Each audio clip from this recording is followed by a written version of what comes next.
আবাস প্রকল্পে কেন্দ্রের টাকা দেওয়ার কথা থাকলেও কেন্দ্র তা দিতে নারাজ।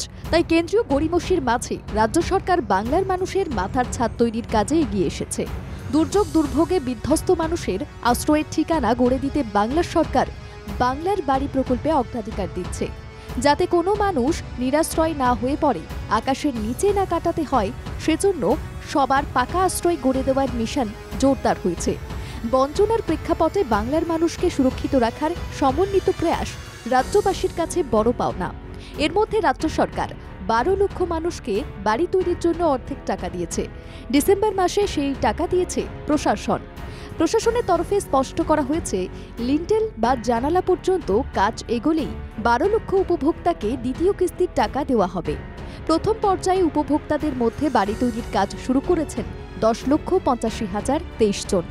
লিন্টেল পর্যন্ত কাজ এগিয়ে গিয়েছে 3,22,875 জনের। বাকিদের শুরু হয়নি বাড়ি তৈরির কাজ।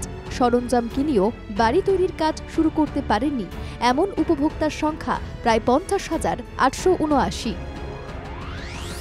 জুন মাসে 12 লক্ষ উপভোক্তা দ্বিতীয় কিস্তির টাকা পাবেন। আরও 16 লক্ষ মানুষ ডিসেম্বরের মধ্যেই প্রথম কিস্তির টাকা পাবেন। বাংলার বাড়ি তৈরির জন্য বাজেটে 9,600 কোটি টাকা বরাদ্দ। সময় বেঁধে বাড়ি নির্মাণ সম্পন্ন করার জন্য রাজ্য সরকার লক্ষ্যমাত্রা নিয়েছে।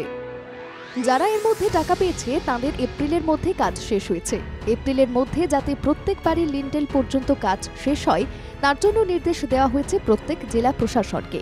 পরবর্তী পর্যায়ে যে 8 লক্ষ উপভোক্তা প্রথম কিস্তির টাকা পাবেন তাদের জন্য সুপার চেকিংয়ের কাজ শুরু করতে যায় প্রশাসন। তাদের ব্যাংক অ্যাকাউন্ট যাচাইয়ের কাজ সেরে রাখার নির্দেশ দেওয়া হয়েছে জেলা প্রশাসনের কর্তাদের। ব্যুরো রিপোর্ট, বাংলা জাগো।